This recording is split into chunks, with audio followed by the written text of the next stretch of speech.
Las manos de Ramiro Esquivel Torres temblaban mientras sostenía el sobre Manila manchado de grasa. Dentro estaban los documentos que habían destruido su vida y que ahora podían salvarla.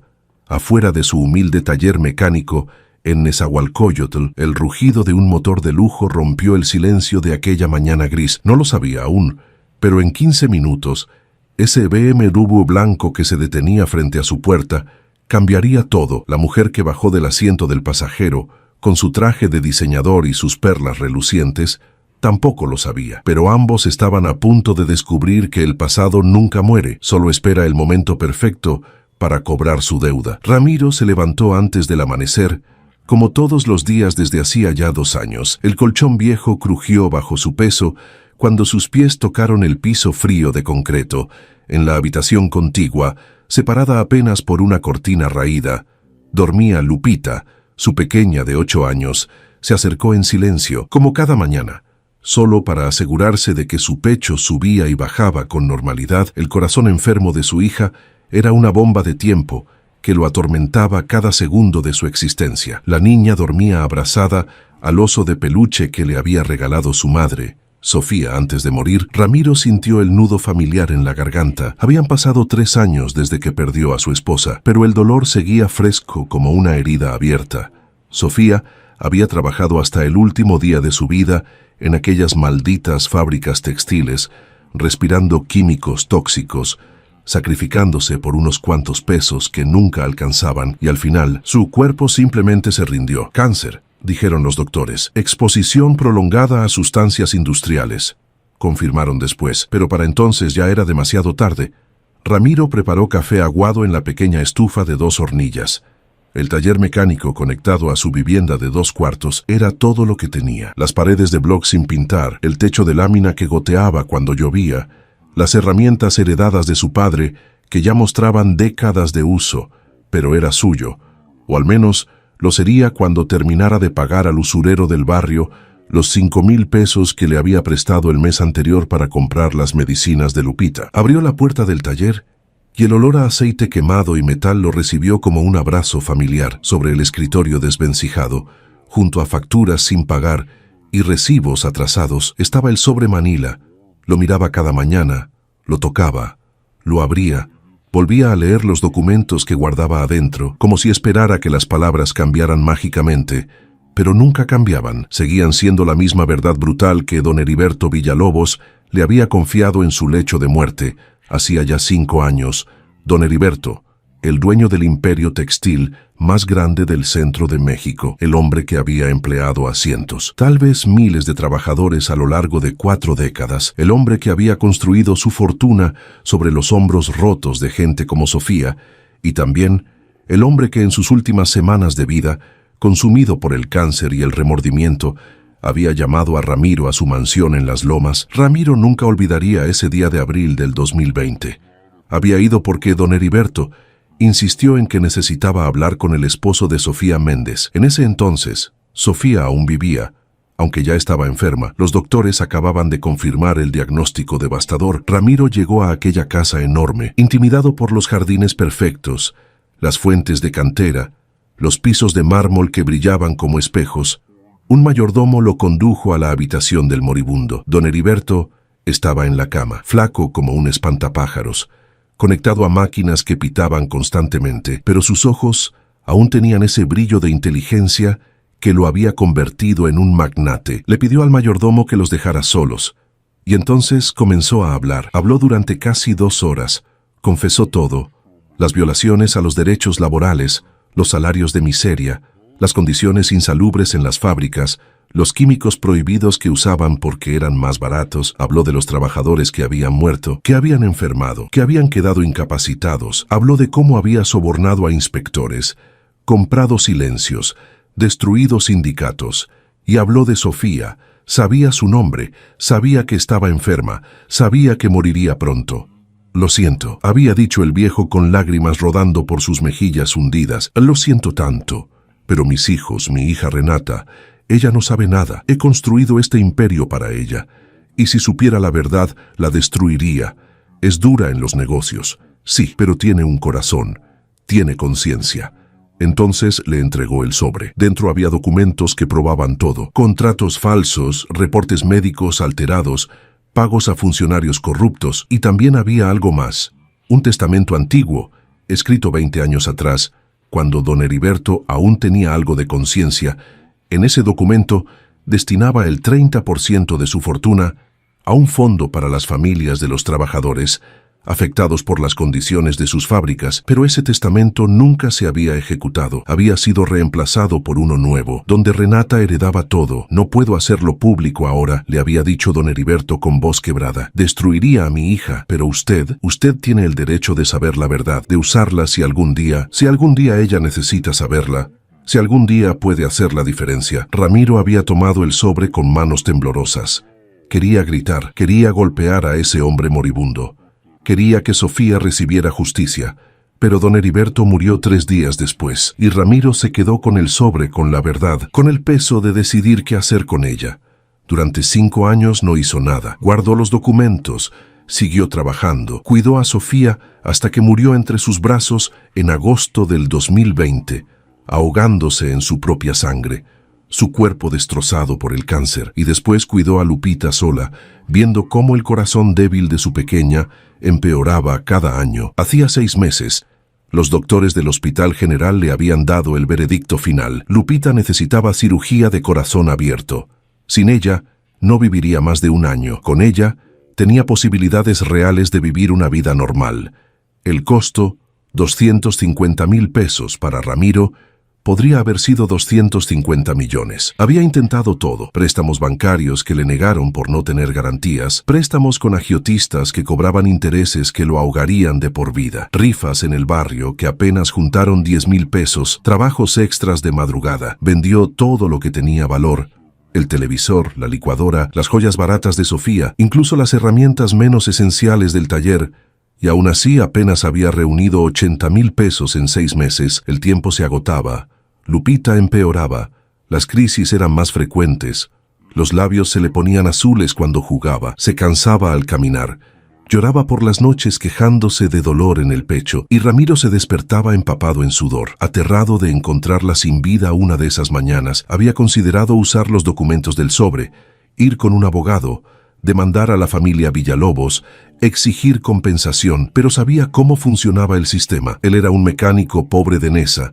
Ellos eran multimillonarios con ejércitos de abogados. Lo enterrarían en el sistema judicial durante años, y para cuando consiguiera algo, si es que conseguía algo, Lupita ya estaría muerta. Así que los documentos permanecían en el sobre Manila, y el sobre permanecía en su escritorio, y Ramiro permanecía atrapado en su impotencia, viendo cómo la vida de su hija se escapaba día tras día, mientras él trabajaba hasta la extenuación, sin poder juntar lo suficiente para salvarla. Aquella mañana de octubre del 2025, gris y fría, comenzó como todas las demás. Ramiro tomó su café aguado, revisó las cuentas que no podía pagar, besó la frente de Lupita mientras dormía, y abrió el portón de su taller a las 7 en punto. Tenía 2 trabajos programados: cambiar el aceite de una camioneta vieja y reparar el alternador de un Nissan del 98. Trabajos que le darían tal vez 1,200 pesos en total, una gota en el océano de su desesperación. La mañana transcurrió lenta. Cambió el aceite, limpió las bujías del Nissan, bebió más café aguado, miró el sobre Manila, calculó mentalmente cuántos días le quedaban, según el último pronóstico de los doctores: 180 días, tal vez menos. 6 meses para conseguir 170,000 pesos más. Imposible, absolutamente imposible. A las 9:30 de la mañana, escuchó el rugido de un motor potente acercándose por la calle. Levantó la vista y vio algo que no pertenecía a su barrio: un BMW X5 blanco del año, reluciente incluso bajo el cielo nublado. El vehículo avanzó lentamente por la calle estrecha, como perdido entre las casas modestas y los puestos de tacos, hasta que se detuvo justo frente a su taller con un jadeo mecánico irregular y preocupante. La puerta del conductor se abrió y bajó un chofer uniformado, un hombre mayor con bigote canoso y el rostro tenso de preocupación. Llevaba gorra de chofer y guantes blancos que parecían sacados de otra época, pero la que realmente captó la atención de Ramiro fue la mujer que descendió del asiento trasero. Tendría unos 50 años, calculó Ramiro.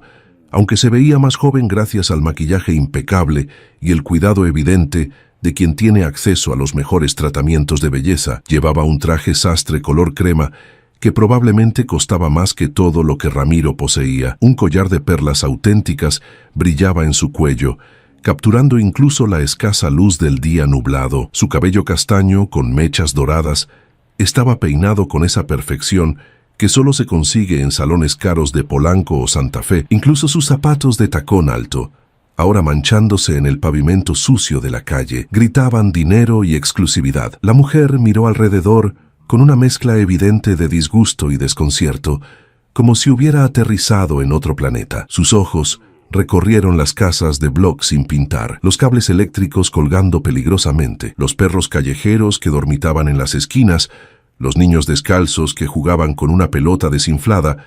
Este claramente no era su mundo. «¿Este es un taller mecánico?», preguntó con voz cortante dirigiéndose al chofer, sin molestarse en mirar directamente a Ramiro. «Es lo único que hay por aquí, señora Villalobos», respondió el hombre con tono de disculpa, como si el estado del barrio fuera culpa suya. Ramiro sintió como si le hubieran metido un puño de hielo en el estómago. Villalobos, ese apellido, el apellido que había perseguido sus pesadillas durante 5 años, el apellido escrito en todos esos documentos del sobre Manila, el apellido responsable de la muerte de Sofía y de centenares de trabajadores más. No podía ser coincidencia. No podía ser. La mujer se acercó a la entrada del taller con pasos cuidadosos, evitando meticulosamente los charcos de aceite, los pedazos de metal oxidado, las herramientas tiradas en el piso de concreto agrietado. Sus ojos recorrieron el lugar con evidente desdén, notando las paredes manchadas, el techo de lámina remendado, las refacciones viejas apiladas sin orden. «¿Hay alguien aquí que sepa algo de autos alemanes?», preguntó con ese tono que solo tienen las personas acostumbradas a que todo el mundo salte a sus órdenes, sin siquiera mirarlo directamente, como si Ramiro fuera parte del mobiliario. Ramiro se limpió las manos en un trapo grasiento y se acercó, ahora que la veía de cerca, bajo la luz que entraba por la puerta del taller. Reconoció los rasgos. Los había visto en revistas de negocios que ocasionalmente hojeaba en el puesto de periódicos del barrio, en notas de sociedad sobre fiestas de caridad y eventos empresariales, en entrevistas donde hablaba de liderazgo femenino y responsabilidad social corporativa. Renata Villalobos de Sandoval, la heredera del imperio textil, la hija única de don Heriberto, la mujer que ahora controlaba las mismas fábricas que habían matado a Sofía. «Depende del problema, señora», respondió Ramiro, manteniendo la voz neutral a pesar del torbellino de emociones que amenazaba con ahogarlo, la furia, el dolor, la incredulidad de tener frente a él a la mujer que representaba todo lo que había destruido su vida. «El problema es que tengo una junta decisiva en Polanco en 45 minutos y este maldito auto decidió fallar en medio de la nada», espetó ella, gesticulando con irritación hacia el BMW, sus uñas perfectamente arregladas, brillando con esmalte francés. «¿Puede arreglarlo o no? Necesito una respuesta directa. No tengo tiempo para rodeos». El chofer intervino con tono más conciliador, como si estuviera acostumbrado a suavizar las asperezas de su patrona. «El motor pierde potencia de forma irregular y hace un ruido extraño, como tintineante, señor mecánico. Empezó hace apenas 5 minutos, cuando veníamos por periférico». Ramiro se acercó al BMW con pasos medidos. Era un modelo del 2024. La versión M Sport de lujo máximo. Calculó mentalmente que ese vehículo costaba más de 2 millones de pesos, más de lo que él ganaría en toda su vida, más de lo que necesitaba para salvar a Lupita multiplicado por 8, toda esa riqueza en un solo objeto. Mientras su hija moría por falta de 250,000 pesos, abrió el cofre con cuidado reverente. El motor estaba impecablemente limpio, como era de esperarse en un auto de ese calibre y ese precio. Cada componente brillaba, sin rastro de la mugre y el desgaste que Ramiro veía en los motores con los que trabajaba diariamente. Pidió las llaves al chofer y encendió el auto. Efectivamente, había un tintinear metálico distintivo y la potencia fluctuaba de manera irregular. Aceleró un par de veces, escuchando atentamente cada sonido, cada vibración. Sensor de presión de combustible, diagnosticó después de apenas 30 segundos, escuchando con el oído experto de alguien que había trabajado con estos motores durante años. «Está fallando intermitentemente, por eso pierde potencia de forma irregular y hace ese ruido característico. Si siguen manejando así, El motor se va a ahogar completamente en menos de 10 kilómetros. Van a quedar varados. Renata lo miró con una mezcla de sorpresa e incredulidad. ¿Y cuánto tiempo tomará arreglarlo? Sea específico. 15 minutos. Respondió Ramiro con seguridad. 20 como máximo si encuentro alguna complicación. Tengo el sensor de repuesto. Es una falla relativamente común en estos modelos cuando se manejan de forma agresiva en ciudad. Tiene el sensor. Aquí, en este lugar. La desconfianza era más que evidente en su voz. Sus ojos recorriendo nuevamente el taller, como si no pudiera creer que algo útil pudiera existir en un lugar tan precario. Ramiro sintió el ardor familiar de la humillación quemándole el pecho, pero lo tragó como había aprendido a tragar tantas otras humillaciones a lo largo de su vida. Trabajé durante 10 años en la agencia BMW del centro, en Viaducto. Antes de poner mi propio taller, señora, conozco estos motores mejor que mi propia mano. He reparado más de 500 vehículos de esta marca. Era verdad, antes de que Sofía enfermara gravemente, Ramiro había sido mecánico especializado en autos de lujo. Había tenido un buen salario, beneficios, incluso seguro médico, pero había dejado ese trabajo bien pagado cuando Sofía necesitó cuidados constantes para poder trabajar desde casa, cerca de ella, disponible para cualquier emergencia. Otra decisión que lo había empobrecido, pero que nunca, ni por un segundo, se arrepintió de tomar. Renata intercambió una mirada significativa con su chofer, quien asintió levemente. No tenían opción real. El tiempo corría y no había ningún otro taller a la vista en este barrio perdido donde el GPS los había traído por una supuesta ruta más rápida. Está bien, hágalo, pero rápido, por favor. Cada minuto cuenta, y le advierto que si le hace algo a mi auto, si hay cualquier daño adicional, mi equipo legal. ¿Entendido, señora?, la interrumpió Ramiro suavemente, sin emoción en la voz. No necesitaba escuchar las amenazas completas. Ya las conocía todas. Los pobres siempre recibían amenazas de los ricos.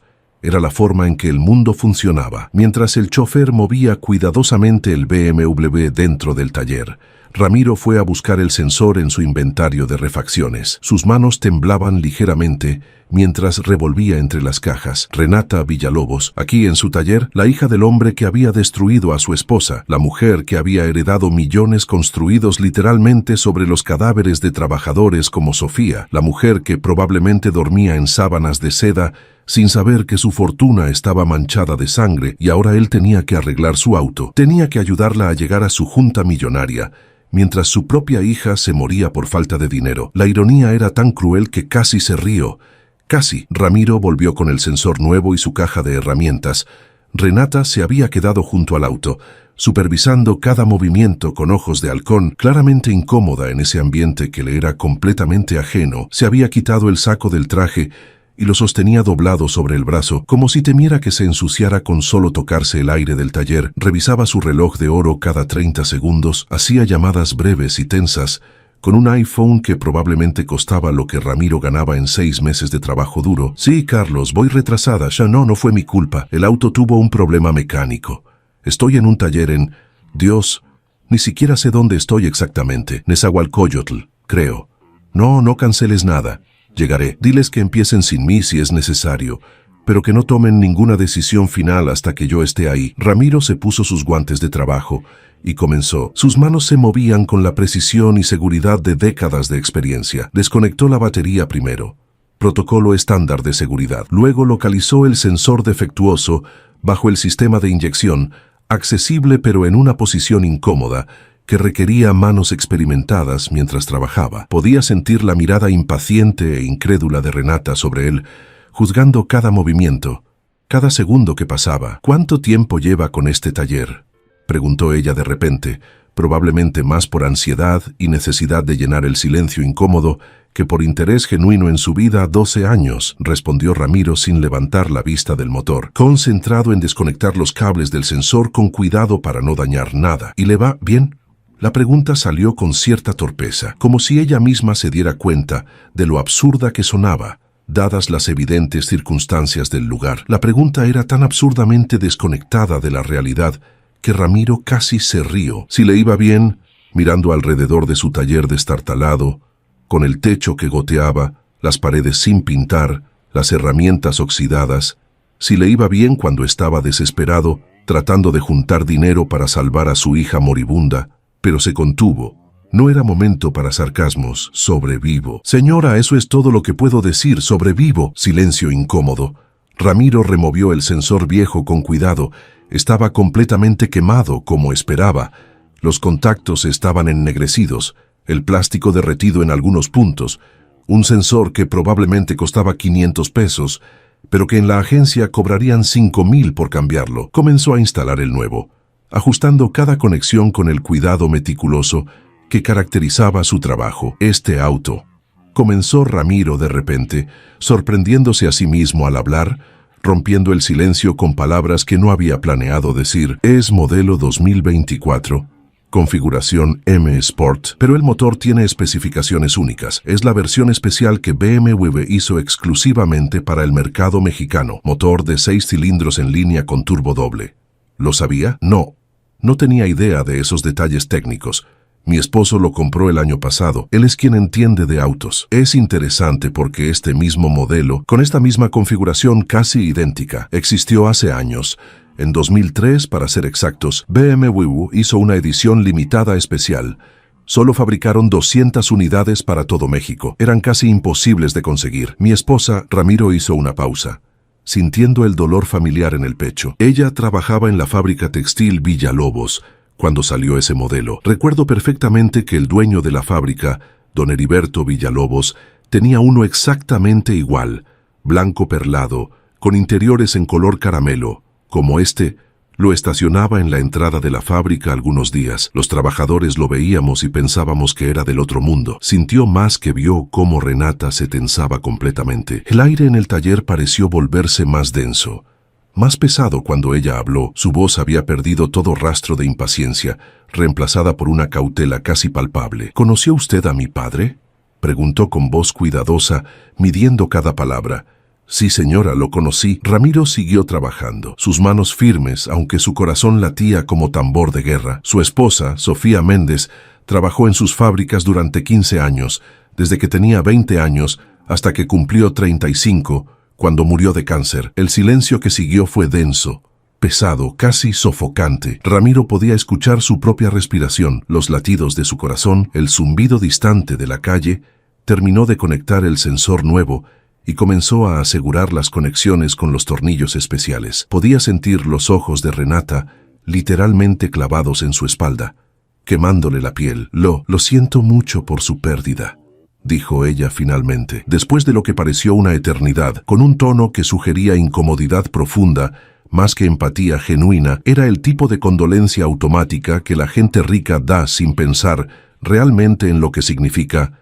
Gracias, señora, es muy amable de su parte. Ramiro hizo una pausa deliberada antes de continuar, eligiendo cuidadosamente sus siguientes palabras. Cáncer pulmonar agresivo, metástasis múltiple, por exposición prolongada a químicos industriales, según confirmaron 3 oncólogos diferentes, tolueno, principalmente, y benceno, y otros solventes, sustancias que se usaban en el proceso de teñido de telas en sus fábricas, sustancias que están prohibidas para uso sin protección adecuada desde 1995 por la Secretaría del Trabajo, pero que siguieron usándose durante años porque eran significativamente más baratas que las alternativas seguras. Ahora sí levantó la vista del motor y la miró directamente a los ojos. Renata estaba pálida, visiblemente pálida incluso bajo su maquillaje perfecto. Una mano apretaba su collar de perlas como si fuera un salvavidas. No sé de qué está hablando exactamente, dijo ella con voz temblorosa,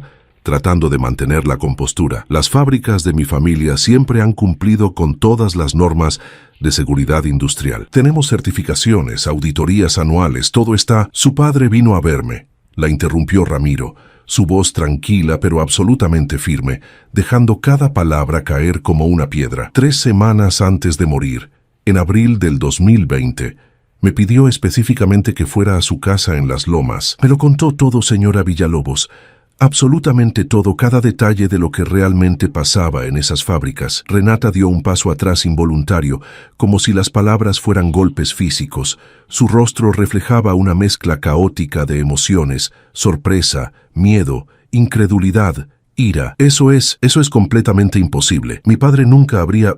Me dio documentos, continuó Ramiro, volviendo su atención al motor, ajustando el último tornillo con precisión milimétrica. Pruebas físicas, contratos laborales con cláusulas ilegales, reportes médicos que fueron deliberadamente alterados, nombres completos de funcionarios gubernamentales que recibieron sobornos durante años, fotografías de las condiciones reales de trabajo, todo. Hizo una pausa significativa, dejando que las palabras penetraran, y también me dio algo más. Un testamento viejo, uno que escribió hace 25 años, en el 2000, cuando aparentemente aún tenía algo de conciencia, cuando aún podía dormir por las noches. En ese testamento destinaba el 30% de su fortuna completa a crear un fondo de compensación para las familias de trabajadores afectados por las condiciones de sus fábricas. Millones de pesos para reparar el daño. Eso es una mentira absoluta. La voz de Renata temblaba violentamente entre la furia y el pánico. Sus manos temblaban. Mi padre, él era un hombre de negocios duro. Sí, exigente, pero siempre fue honorable. Nunca habría. Él no era capaz de... Señora. Ramiro se incorporó lentamente y la miró directamente a los ojos con una intensidad que la hizo retroceder otro paso. Su padre me confesó cosas muy específicas. Me dijo que usted nació el 12 de marzo de 1975 en el Hospital Español, que su madre, doña Carmen, murió en el parto por complicaciones de preeclampsia, que él quedó completamente devastado, destruido emocionalmente, que se sumergió en el trabajo como una forma de escapar del dolor insoportable de haberla perdido, y que en esos años oscuros, entre 1975 y 1985, hizo cosas de las que se avergonzaba profundamente, cosas terribles que construyeron su imperio, pero que destruyeron incontables vidas en el proceso. Renata se tambaleó visiblemente. El chofer, que había estado a unos metros de distancia tratando de darles privacidad, se acercó rápidamente con gesto de alarma para sostenerla por el codo. Ella lo apartó con un gesto brusco, casi violento, pero tuvo que apoyarse contra el BMW para no caer. ¿Por qué? Su voz era apenas un susurro ahogado ahora. ¿Por qué me está diciendo todo esto? ¿Qué es lo que quiere realmente de mí? ¿Dinero es eso? ¿Está buscando extorsionarme? ¿Quiere que le pague para que se calle? ¿Una demanda millonaria? ¿Qué es lo que quiere? Ramiro negó con la cabeza lentamente, sintiendo el peso de 5 años de silencio a punto de romperse. Yo no quiero nada de usted, señora Villalobos. Le juro por lo más sagrado que no quiero nada. Durante 5 años completos, guardé esos documentos sin hacer absolutamente nada con ellos. Los guardé en ese sobre manila que ve allá en mi escritorio. Los leí 1000 veces, lloré sobre ellos, pero no los usé. Pero usted me preguntó, ¿cómo me va con el taller? Sí, me va bien. Y la verdad que me está matando por dentro, es que estoy quebrándome.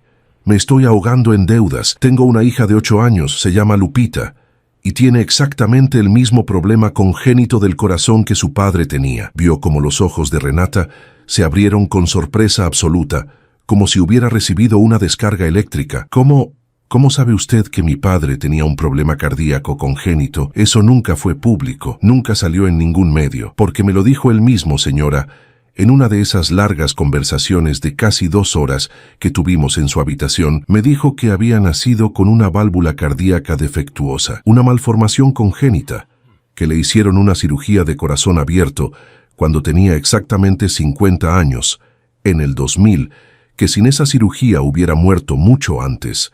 Probablemente antes de cumplir 55, me mostró la cicatriz en su pecho. Ramiro sintió que su voz se quebraba, pero continuó, las palabras brotando como un río que finalmente rompe un dique. Mi Lupita necesita exactamente la misma cirugía. Reemplazo de válvula mitral. Cuesta 250,000 pesos en total. Yo he juntado 80,000 en 6 meses, vendiendo absolutamente todo lo que tenía algún valor, trabajando día y noche, 7 días a la semana, aceptando cualquier trabajo, sin importar qué tan malo sea el pago, pero no es suficiente. Nunca será suficiente, y el tiempo se acaba como arena en un reloj roto. Los doctores le dan menos de 6 meses de vida sin la operación. 6 meses, señora, 180 días para conseguir 170,000 pesos más. Es matemáticamente imposible. Lágrimas comenzaron a rodar por las mejillas curtidas de Ramiro. Ya no le importaba mostrarse vulnerable frente a esta mujer. Ya no le importaba su orgullo, su dignidad. Nada excepto la verdad que había guardado durante tanto tiempo. Las lágrimas caían sobre sus manos manchadas de grasa, mezclándose con el aceite y la mugre de años de trabajo duro. «No le estoy pidiendo nada, señora Villalobos», repitió con voz rota. «Quiero que eso quede absolutamente claro. Ni siquiera sé realmente por qué le estoy contando todo esto. Tal vez porque es la hija de él. Tal vez porque usted está aquí, en mi taller, y parece una señal del destino, una de esas coincidencias que no pueden ser coincidencia. O tal vez porque estoy tan cansado, tan completamente desesperado, tan al borde del colapso, que ya no puedo guardar esto dentro de mí ni un segundo más. Llevo 5 años cargando este peso y me está destruyendo». Terminó de conectar la batería y cerró el cofre del BMW con un golpe suave. Sus manos temblaban visiblemente ahora. «Listo. Su auto está reparado. Puede probar el motor. Debería funcionar perfectamente ahora». Renata no se movió. Estaba como completamente petrificada, congelada en el tiempo, con la mano aún sobre su boca, los ojos muy abiertos y brillantes con lágrimas que amenazaban con caer. El silencio en el taller era absoluto, roto solo por el sonido distante de la calle y el latido acelerado de 2 corazones. Cuando finalmente habló, su voz era apenas un susurro tembloroso, casi inaudible. ¿Dónde están esos documentos que mencionó? Ramiro señaló con mano temblorosa hacia su escritorio desvencijado, donde el sobre Manila descansaba entre facturas sin pagar y recibos de medicinas. «Allí, en el sobre Manila Café, los he guardado durante 5 años completos. Su padre me los dio personalmente y me dijo algo que nunca olvidaré. Me dijo que usted tenía derecho a conocer la verdad algún día, que usted tenía corazón, que usted tenía conciencia, que si alguna vez llegaba a saber la verdad completa haría lo correcto». Esas fueron sus palabras exactas. «Renata hará lo correcto cuando sepa la verdad». Se movió lentamente hacia el escritorio, cada paso pesado como si cargara montañas. Tomó el sobre con manos que ya no podían dejar de temblar y se lo extendió a Renata. Ella lo tomó como si fuera veneno líquido, como si fuera una bomba a punto de explotar, sosteniéndolo apenas con las puntas de los dedos, su manicura perfecta contrastando brutalmente con el sobre manchado y gastado. «Hay una cosa más que su padre me dijo», añadió Ramiro suavemente, con voz que apenas podía sostener el peso de lo que estaba a punto de revelar. «Algo que nunca pude entender completamente hasta hoy, hasta este momento exacto, hasta que la vi a usted entrar a mi taller». Renata levantó la vista del sobre, su rostro reflejando una mezcla aterradora de terror y anticipación, como si supiera que lo que venía sería peor que todo lo anterior. «Me dijo que había cometido un error terrible, imperdonable, en 1982, que había tenido una relación, una aventura, con una de sus trabajadoras más jóvenes, una mujer de apenas 21 años llamada Patricia Esquivel Torres». El mundo entero pareció detenerse. El tiempo se congeló. Renata dejó escapar un sonido ahogado, un gemido de dolor que venía desde lo más profundo de su ser. «Patricia Esquivel era mi madre», continuó Ramiro, su voz temblando ahora incontrolablemente, cada palabra un esfuerzo monumental. «Ella trabajó en las fábricas Villalobos desde que tenía 18 años. Era del estado de Hidalgo. Había llegado a la Ciudad de México buscando una vida mejor. Cuando tenía 21, quedó embarazada de mí. Don Heriberto, su padre, le dio dinero para que se fuera, para que nunca hablara de él, para que desapareciera completamente de su vida. 10,000 pesos, que en ese tiempo era mucho dinero. Mi madre tomó ese dinero, se vino aquí a Nesa y me crió completamente sola. Nunca me dijo quién era mi padre, nunca pronunció su nombre ni una sola vez en 37 años. Murió cuando yo tenía 17 años. Cirrosis hepática avanzada, también por trabajar expuesta a químicos durante todos esos años, sin la protección adecuada. Murió sola, pobre, olvidada. Vio cómo Renata se tambaleaba de nuevo. Más violentamente esta vez, el chofer logró sostenerla justo a tiempo y la ayudó casi a cargarla hasta una silla vieja del taller. Ella se dejó caer, todo su porte de mujer poderosa y segura, completamente desmoronado, reemplazado por shock absoluto. Su padre me llamó esa tarde de abril del 2020, porque sabía que se estaba muriendo. Sabía que le quedaban semanas, tal vez días, y sabía que tenía que decirme la verdad antes de irse. Me dijo que yo era su hijo, su único hijo varón.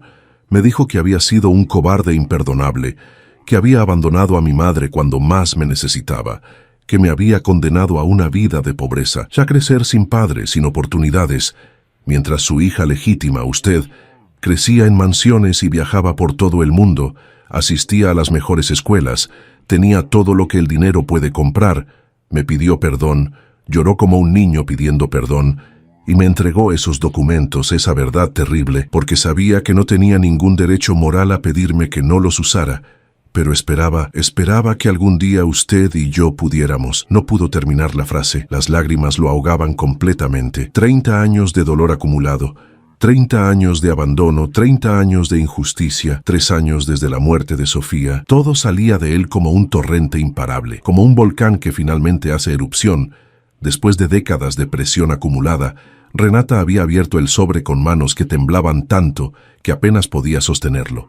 Sacó los documentos uno por uno, cada papel revelando una capa más de la horrible verdad. Certificados de nacimiento, el suyo propio, donde constaba claramente que don Heriberto Villalobos Sánchez era su padre, y otro, el de Ramiro Esquivel Torres, donde el espacio del padre estaba completamente en blanco, pero había una nota escrita a mano por don Heriberto, fechada el 5 de abril del 2020, 3 semanas antes de su muerte, admitiendo su paternidad y pidiendo perdón con palabras que destilaban arrepentimiento. Había fotografías viejas, descoloridas por los años, una de don Heriberto joven, tal vez de 30 años, con una mujer hermosa de rasgos indígenas, piel morena, ojos grandes y tristes, Patricia Esquivel, la madre de Ramiro. Ella sonreía tímidamente a la cámara con el uniforme azul de la fábrica, su juventud radiante a pesar de la dureza del trabajo, y había más fotos de un niño pequeño, Ramiro en diferentes edades,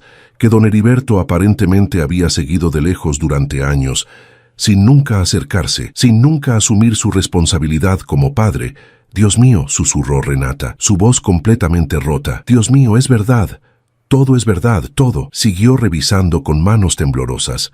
Contratos laborales con salarios ridículamente bajos, reportes médicos de decenas de trabajadores enfermos que habían sido claramente alterados, con diagnósticos cambiados, con causas de muerte falsificadas, recibos de pagos en efectivo a inspectores gubernamentales, con nombres, fechas y cantidades, fotografías de las condiciones reales dentro de las fábricas, trabajadores sin máscaras, ventilación inexistente, recipientes de químicos tóxicos sin sellar y el testamento antiguo, fechado en el año 2000 con la firma y huella de don Heriberto, destinando 300 millones de pesos a un fondo de compensación que nunca se había creado. Se levantó de la silla como pudo, tambaleándose, y caminó hacia Ramiro con pasos inseguros. Su rostro estaba completamente descompuesto, el maquillaje corrido por las lágrimas que ahora caían libremente. Su compostura de mujer poderosa totalmente destrozada.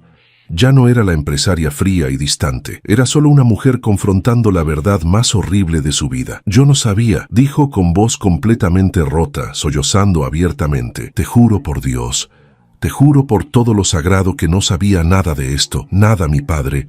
Yo pensaba que era un hombre bueno, duro en los negocios, sí, exigente, pero fundamentalmente justo y decente. Yo he estado al frente de las empresas durante 5 años desde que murió y ha seguido con las mismas prácticas», completó Ramiro suavemente, sin acusación en la voz, solo tristeza infinita, no porque sea mala persona, sino porque no sabía, porque nadie le dijo, porque así es exactamente como funciona el sistema, los ricos sobre los pobres, los poderosos sobre los débiles, siempre ha sido así. Siempre. Renata lo miró con ojos que veían realmente por primera vez, no como a un mecánico pobre más, no como a un trabajador insignificante, sino como a un hombre, como a un ser humano con historia, con dolor, con familia, como a su hermano. «¿Por qué?», preguntó con voz apenas audible. «¿Por qué no usaste estos documentos? Hace 5 años que los tienes. ¿Por qué no me demandaste? ¿Por qué no fuiste a los medios?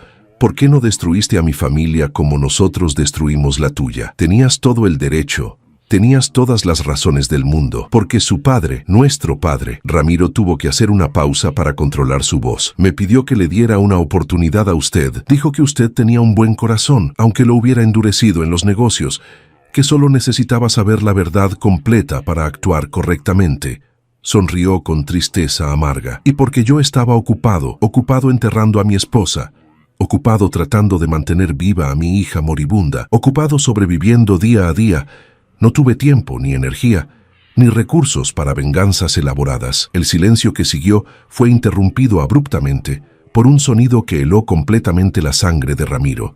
Un llanto débil, ahogado, lleno de dolor, venía desde su vivienda conectada al taller. Lupita, su pequeña, corrió desesperado hacia la cortina raída que separaba el taller de su hogar y la encontró sentada en el colchón en el piso, con los labios azules, casi morados, llevándose las manitas temblorosas al pecho, jadeando por aire que no podía entrar a sus pulmones.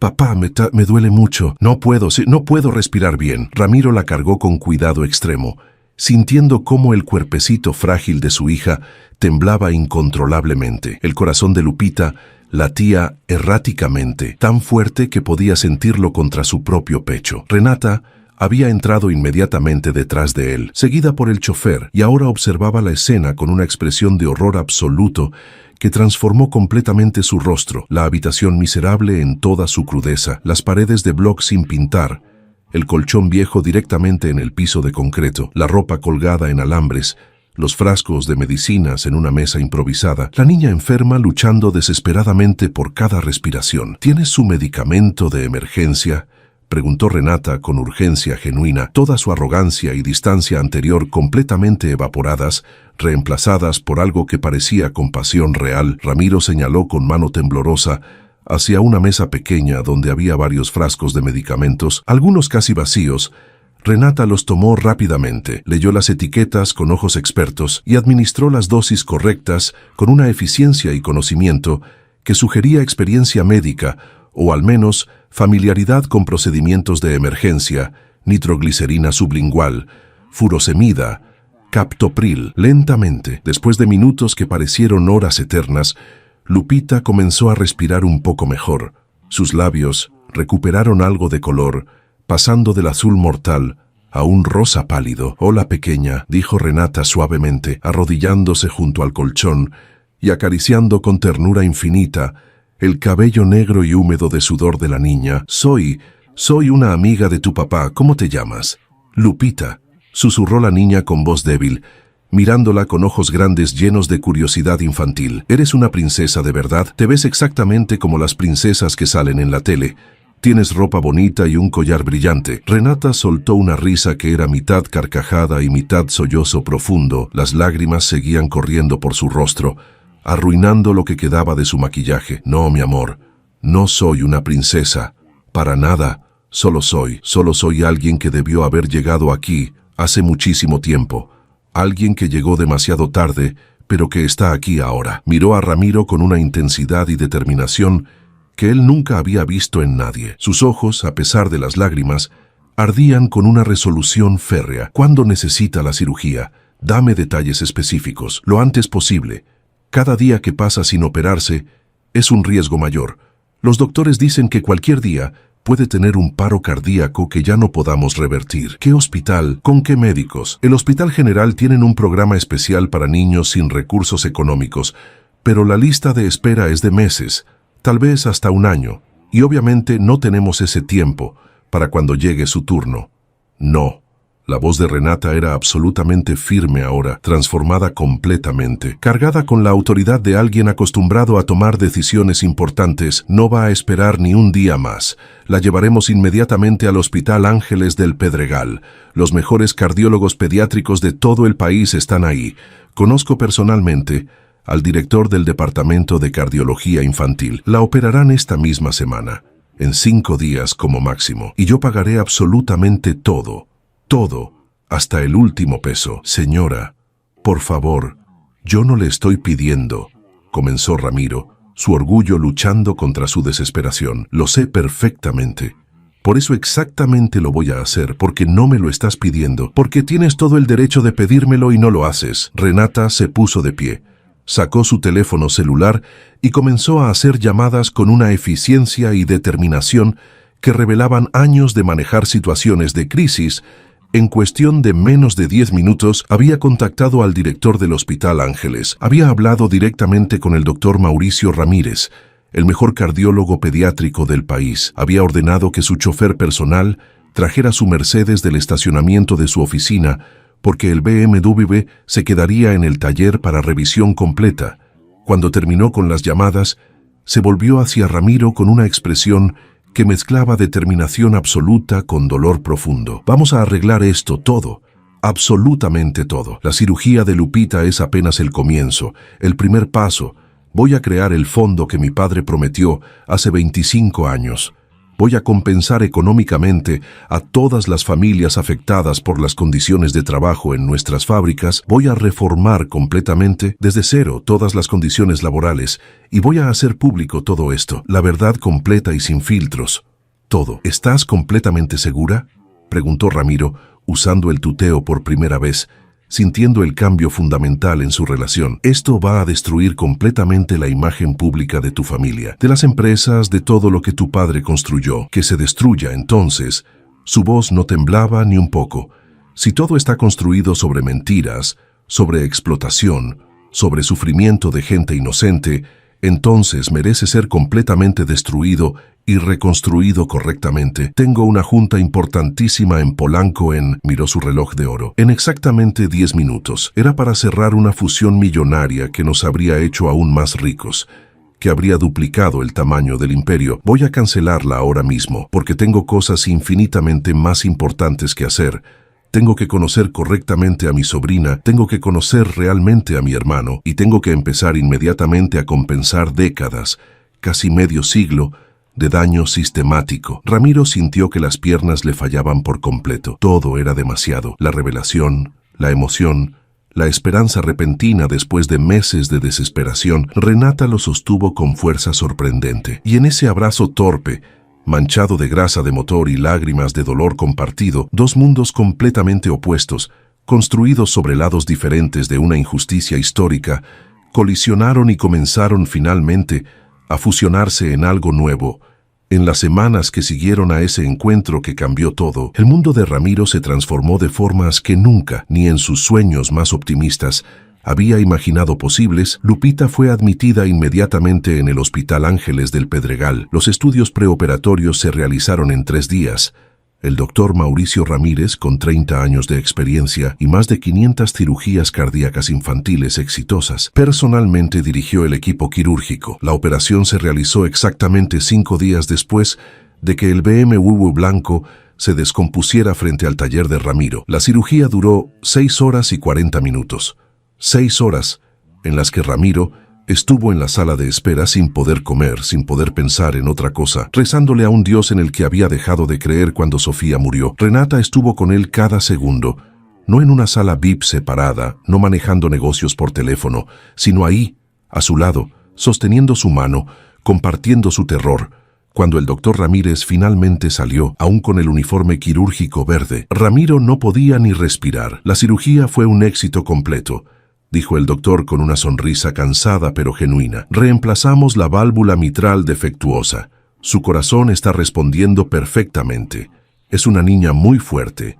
Con los cuidados apropiados y seguimiento médico regular, vivirá una vida completamente normal. Puede tener una vida larga y saludable. Ramiro colapsó. Simplemente se derrumbó ahí mismo en el pasillo del hospital. Renata lo abrazó mientras él lloraba con un alivio tan profundo que dolía físicamente.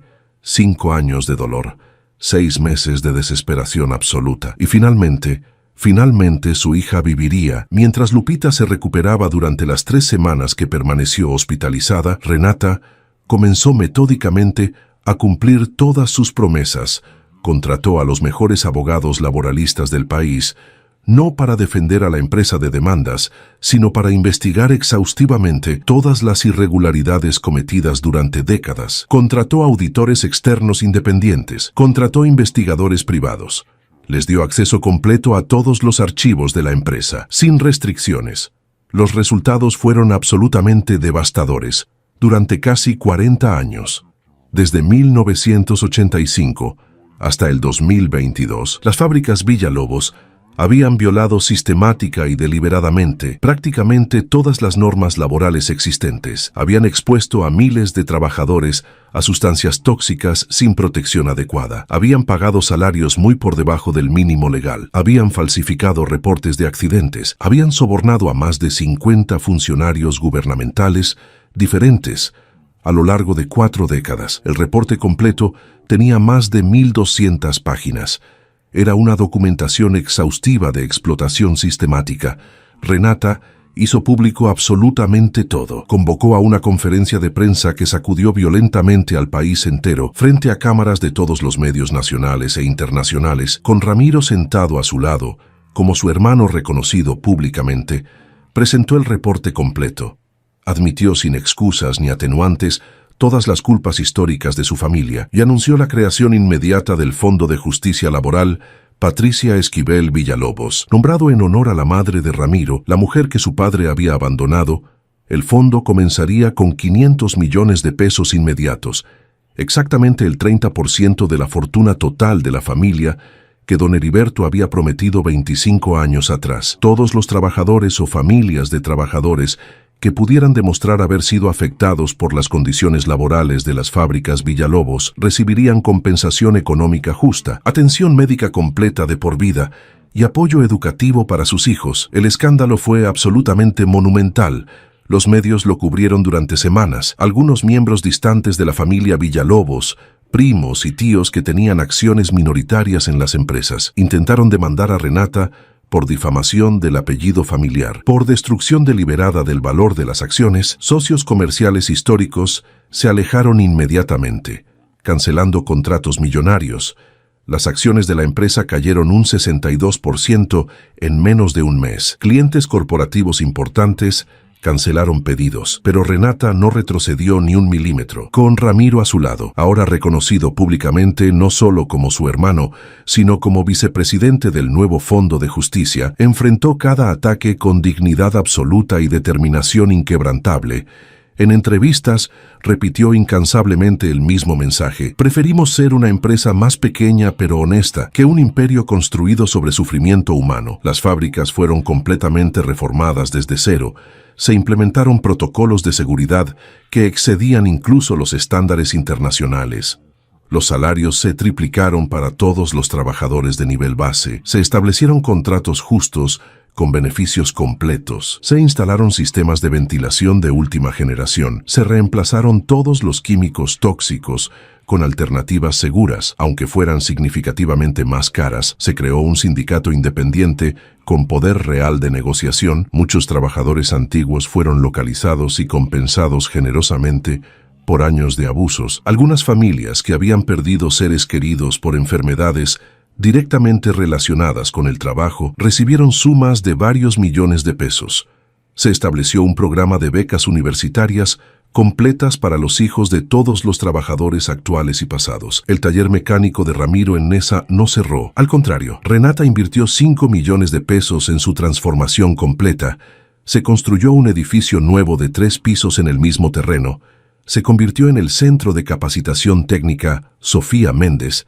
Nombrado en honor a la esposa fallecida de Ramiro, el centro ofrecería capacitación técnica gratuita en mecánica automotriz, electricidad, plomería, carpintería, soldadura y otros oficios a jóvenes de barrios marginados de todo el oriente de la Ciudad de México. Ramiro seguía trabajando allí cada día, pero ahora como director del programa y maestro principal de mecánica automotriz, daba clases 3 veces por semana personalmente. Decía que nunca dejaría de enseñar con sus propias manos, que era su forma de honrar a todos los que no habían tenido las oportunidades que él finalmente, milagrosamente, había recibido. Lupita se recuperó completamente y mucho más rápido de lo que los doctores habían pronosticado. Su corazón, reparado por las mejores manos médicas disponibles en el país, latía fuerte, regular, saludable. 2 meses después de la cirugía ya estaba corriendo, jugando, riendo como cualquier niña normal de 8 años. Empezó a asistir a una excelente escuela privada, completamente pagada por Renata, pero Ramiro insistió en que siguieran viviendo en Nesa, en una casa renovada pero en el mismo barrio. No quería olvidar de dónde venía, no quería que Lupita olvidara, pero sí aceptó completamente que Renata fuera parte integral de sus vidas. Los domingos comían juntos religiosamente. Renata, tan acostumbrada a restaurantes de 5 estrellas con menús en francés, aprendió a disfrutar genuinamente los tacos de carnitas en el puesto de Don Chava en la esquina, las quesadillas de Doña Lupita, el pozole de Doña Rosa. Lupita la llamaba tía Renata, con amor genuino, y la había ablandado emocionalmente, de maneras que nadie más en toda su vida había logrado. Un año después de aquel encuentro fortuito que lo cambió todo, Ramiro y Renata estaban sentados en la oficina nueva del centro de capacitación. A través de la ventana podían ver a 60 jóvenes trabajando en los talleres modernos y equipados del edificio. En las paredes de la oficina colgaban 3 fotografías enmarcadas, una de Sofía sonriendo en tiempos mejores, otra de Patricia Esquivel joven con su uniforme de fábrica y una tercera de don Heriberto en sus últimos días, demacrado pero con ojos que parecían finalmente en paz. ¿Sabes qué día es hoy?, preguntó Renata, mirando por la ventana hacia el taller donde un grupo de adolescentes aprendía a cambiar frenos. Martes, respondió Ramiro confundido, revisando el calendario en su escritorio. No me refiero al día de la semana. Hoy, hace exactamente un año, mi BMW se descompuso frente a tu taller. Un año exacto desde esos 15 minutos que cambiaron literalmente todo para ambos. Ramiro se recargó en su silla nueva, maravillado por cómo el tiempo había pasado.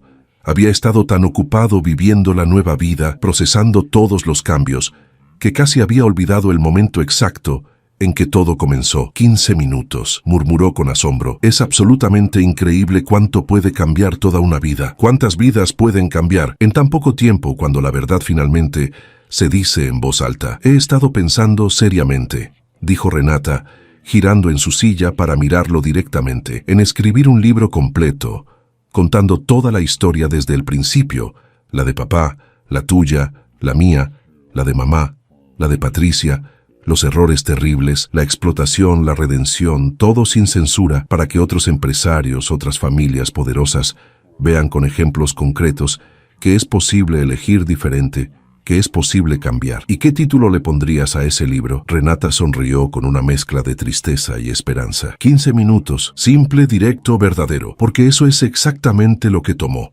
15 minutos de honestidad brutal y dolorosa para comenzar a reparar 40 años de daño sistemático. Me gusta mucho ese título, dijo Ramiro pensativamente, pero asegúrate de que quede absolutamente claro en cada página que esto no es una historia de salvadores blancos o héroes redentores. Es una historia sobre justicia demorada pero finalmente cumplida, sobre pagar deudas morales, sobre hacer lo mínimo correcto después de décadas de hacer lo máximo incorrecto. Lo haré exactamente así. Lo prometo. Se quedaron en silencio cómodo, el tipo de silencio profundo que solo es posible entre personas que se conocen profundamente, que han compartido dolor y transformación. Afuera, el sol comenzaba a ponerse sobre Nezahualcóyotl, tiñendo el cielo de naranjas intensos, rosas brillantes y púrpuras profundos. Era hermoso, pensó Ramiro con asombro renovado. Hasta un barrio pobre puede tener atardeceres absolutamente hermosos cuando finalmente aprendes a verlos con ojos diferentes. Ramiro, la voz de Renata era suave. Sí, gracias. Gracias por no odiarme cuando tenías todo el derecho de hacerlo, por darme la oportunidad de ser mejor de lo que era, por dejarme ser parte de tu vida y de la vida de Lupita, a pesar de todo lo que mi familia te hizo. Gracias a ti por tomar esa oportunidad con ambas manos, por tener el valor de hacer lo correcto. No todos lo habrían hecho. La mayoría de la gente en tu posición habría elegido el dinero y el poder sobre la justicia. Renata se levantó y abrazó a su hermano con fuerza. En ese abrazo había años de dolor sanando gradualmente, de heridas profundas comenzando a cerrarse, de familia reconstruyéndose de formas completamente inesperadas pero reales. 5 años después, el antiguo taller mecánico en Neza era completamente irreconocible. El centro de capacitación técnica Sofía Méndez ahora ocupaba toda una manzana. El edificio original de 3 pisos había crecido a 5. Se habían añadido dormitorios para estudiantes que venían de otros estados, una cafetería que servía 3 comidas completas diarias gratuitas, una biblioteca técnica con más de 10.000 volúmenes, talleres equipados con maquinaria de última generación. Cada año, 500 jóvenes de barrios marginados de toda la República Mexicana recibían capacitación técnica gratuita y certificaciones oficiales que les abrían puertas reales al mercado laboral formal. El 92% de los graduados conseguían empleo bien pagado en menos de 3 meses. Después de terminar, muchos habían abierto sus propios talleres y negocios. Algunos habían regresado como maestros. Ramiro, ahora de 47 años, con muchas más canas pero con una luz en los ojos que nunca había tenido en su juventud, de lucha constante. Caminaba por los pasillos modernos, saludando a estudiantes y maestros. Seguía dando clases de mecánica automotriz avanzada 3 veces por semana personalmente. Decía que el día que dejara de enseñar con sus propias manos, perdería conexión con la razón por la que todo esto existía. Lupita tenía ahora 13 años. Era una adolescente brillante, saludable, llena de vida y energía. No quedaba ni el menor rastro de su antigua enfermedad cardíaca. Practicaba voleibol en su escuela, sacaba excelentes calificaciones y cada tarde, religiosamente, venía al centro de capacitación a ayudar con las clases de niños más pequeños en el programa de iniciación técnica. Quería ser doctora, decía con determinación absoluta, cardióloga pediátrica específicamente, para ayudar a otros niños como ella a tener una segunda oportunidad de vida. Renata había transformado completamente no solo el imperio Villalobos, sino toda su vida personal. Se había divorciado de su esposo, un hombre que había resultado ser tan superficial y materialista como el mundo en el que había vivido. La mitad de las antiguas fábricas textiles tradicionales ahora eran cooperativas modernas donde los trabajadores eran socios con voz y voto. Los salarios eran dignos, las condiciones laborales eran modelo nacional, los beneficios eran generosos. La empresa había perdido participación significativa de mercado. Era verdad.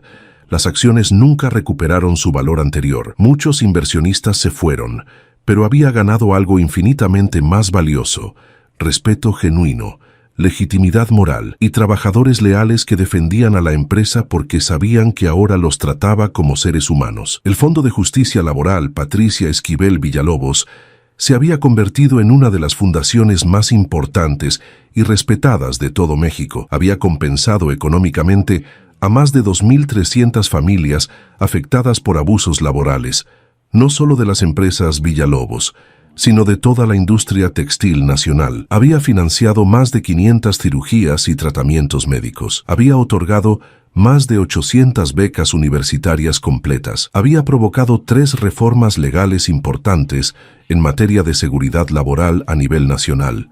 Aquel día de octubre del 2030, exactamente 5 años después del encuentro que lo cambió absolutamente todo, Ramiro y Renata estaban en la ceremonia de graduación de la 10ª generación de estudiantes del centro. 500 jóvenes, vestidos con sus uniformes nuevos de trabajo, con herramientas propias que el centro les regalaba, recibían sus certificados oficiales avalados por la Secretaría del Trabajo. Entre ellos había un muchacho de 18 años, llamado Óscar Mendoza, que había dado el discurso emotivo de despedida en representación de todos los graduados. Hace 2 años, había dicho con voz firme pero emocionada: yo vendía chicles y cigarros sueltos en el metro Pantitlán. No tenía futuro visible, no tenía esperanza real de nada mejor. Apenas había terminado la secundaria, pero este lugar me dio algo muchísimo más valioso que un oficio. Me dio dignidad, me dio la posibilidad concreta de imaginar y construir una vida mejor para mí y para mi familia. Y todo porque hace 5 años, un mecánico pobre tuvo el valor de decir la verdad sin importar las consecuencias, y una mujer rica tuvo el valor moral de escucharla y actuar en consecuencia. El aplauso había sido absolutamente ensordecedor. Ramiro había llorado sin ninguna pena ni vergüenza. Renata también. Después de la ceremonia, hermano y hermana se sentaron en la oficina principal del centro. En la pared colgaba ahora una 4ª fotografía, junto a las de Sofía, Patricia y don Heriberto. Era una foto del día de la cirugía de Lupita, con Ramiro y Renata abrazados en la sala de espera del hospital, sus rostros mostrando terror, pero también esperanza. ¿Sabes qué estaba pensando durante el discurso de Óscar?, preguntó Renata, mirando por la ventana hacia los talleres donde los recién graduados celebraban con sus familias. Que en cómo un sensor de combustible defectuoso de 500 pesos en un BMW de 2 millones cambió el curso de tantas vidas. Si ese sensor no hubiera fallado ese día exacto, en ese lugar exacto, no lo habría conocido, completó Ramiro. No le habría contado nada. Lupita probablemente habría muerto, y tú habrías seguido toda tu vida sin saber la verdad sobre papá, sobre mí, sobre todo lo que realmente había detrás de tu fortuna. Fue el destino, dijo Renata con absoluta convicción. Tiene que haber sido el destino. Papá lo planeó de alguna forma desde el más allá. Estoy completamente segura. Me regaló ese auto específicamente, el que se parecía al suyo viejo. Sabía que soy impaciente, que manejo rápido y agresivo, que fuerzo las máquinas al límite. Sabía que eventualmente algo fallaría, y de alguna manera misteriosa, sabía o esperaba que terminaría exactamente en tu taller. O tal vez, sonrió Ramiro, solo fue suerte, buena o mala, según el momento en que lo mires. Definitivamente buena, dijo Renata con firmeza absoluta. Definitivamente, completamente buena. Perdí mi imagen pública perfecta. Perdí la mitad de mis negocios más lucrativos. Perdí amigos que resultaron ser solo conocidos interesados en mi dinero y conexiones. Pero gané un hermano real, una sobrina maravillosa, y recuperé mi alma que había estado dormida o muerta durante 50 años. Es la mejor transacción de toda mi vida. La mía también, concordó Ramiro sonriendo. En ese momento perfecto, Lupita irrumpió en la oficina con su energía característica de adolescente. Había crecido mucho. Ya casi alcanzaba la altura de Renata. Papá, tía, tienen que venir a ver. Los graduados hicieron una sorpresa. Los llevó casi corriendo al taller principal. Allí, los 500 graduados habían formado un enorme número 5 humano. Representando los 5 años desde la fundación del centro, sostenían pancartas que decían: «Gracias por cambiar nuestras vidas», y 15 minutos que valieron toda una vida. Ramiro y Renata se quedaron sin palabras, abrazados, viendo a todos esos jóvenes que ahora tenían oportunidades reales, futuro tangible. 500 jóvenes multiplicados por 10 generaciones futuras que también se beneficiarían. Miles de vidas cambiadas por un momento de verdad. Tía Renata. Lupita tomó su mano. Sí, mi amor. Mi maestra de filosofía nos hizo una pregunta en clase. Dijo que si pudiéramos viajar al pasado y cambiar una cosa dolorosa de nuestras vidas, ¿qué cambiaríamos? Y yo pensé mucho. Podría desear nunca haber nacido con el corazón enfermo. Pero entonces tú y papá nunca se habrían conocido, ¿verdad? El centro no existiría. Todos estos chicos no tendrían esta oportunidad. Entonces, ¿fue bueno o malo que yo naciera enferma? Las palabras de la niña cayeron como piedras profundas en un estanque tranquilo, creando ondas de significado que se expandían infinitamente. Renata y Ramiro intercambiaron miradas largas y profundas, ambos con lágrimas brillando en sus ojos, pero sonriendo. Tal vez, mi amor, respondió Renata con voz temblorosa de emoción. El sufrimiento tiene propósitos que no podemos ver cuando estamos en medio de él. Tal vez tu corazoncito roto fue exactamente lo que necesitaba romperse para que esta familia se uniera, para que toda esta justicia finalmente sucediera. Y ahora que está completamente sanado, todos estamos más completos, más humanos. Lupita sonrió satisfecha con la respuesta filosófica y corrió de regreso con los graduados que la llamaban para las fotografías. Ramiro observó la escena con un corazón tan lleno de gratitud y amor que casi dolía físicamente. Pensó en Sofía, en su madre Patricia, en don Heriberto, en todas las vidas rotas y destruidas que habían llevado, como un río doloroso pero necesario, a este momento de redención, en todo el sufrimiento que finalmente estaba siendo reconocido, honrado y en la medida de lo posible compensado.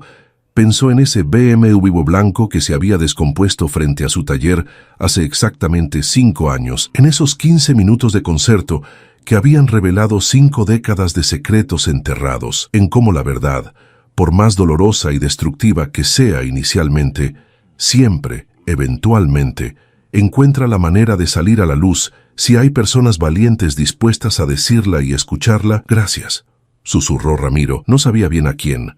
A Dios, al destino, al universo, a su padre muerto, a la vida misma. ¿Por qué?, preguntó Renata suavemente. Por todo, por ese sensor defectuoso, por esos 15 minutos, por tu valor, por la segunda oportunidad de Lupita, por esta familia imposible que de alguna forma existe. Renata apretó su mano con fuerza. Gracias a ti, por guardar la verdad cuando podías haberla usado para destruirme, por darme la oportunidad de ser mejor, por aceptarme en tu vida y en la vida de Lupita, a pesar de todo lo que mi apellido representaba de dolor para ti. Afuera, en las calles de Nezahualcóyotl, la vida continuaba como siempre. Perros callejeros ladraban, vendedores ambulantes pregonaban sus productos con voces que habían gritado las mismas frases durante décadas. Niños jugaban fútbol en la calle con una pelota de plástico barata. Era el mismo barrio de siempre, pero para Ramiro, para Renata, para Lupita, para los miles de trabajadores compensados, para los 500 jóvenes que hoy se graduaban, todo había cambiado fundamentalmente. Ya no era solo un mecánico pobre luchando desesperadamente contra un sistema injusto diseñado para mantenerlo oprimido. Era un hombre que había encontrado justicia, no a través de la venganza violenta o el odio, sino a través de la verdad persistente. Era un padre cuya hija no solo viviría, sino que prosperaría y ayudaría a otros. Era un hermano que había recuperado una familia que nunca supo que existía. Y esa verdad, esa justicia, esa familia reconstruida de las ruinas del pasado, valían infinitamente más que todo el oro que los Villalobos habían acumulado durante décadas de explotación. Porque al final, después de todo el dolor y todas las lágrimas, la lección más importante emergió cristalina. No importa cuánto tiempo haya pasado, no importa cuán profundamente enterrada esté la verdad, no importa cuán poderosos sean los que quieren mantenerla oculta, la verdad, cuando es sostenida por manos valientes y escuchada por oídos dispuestos, siempre eventualmente prevalece y a veces, solo a veces, son necesarios únicamente 15 minutos de valentía absoluta para comenzar a sanar heridas de toda una vida. 15 minutos que resonarían por generaciones. 15 minutos que probaron que la redención, aunque tardía, aunque dolorosa, aunque imperfecta, siempre es posible cuando existe voluntad genuina de enfrentar el pasado y construir un futuro diferente. 15 minutos que cambiaron todo.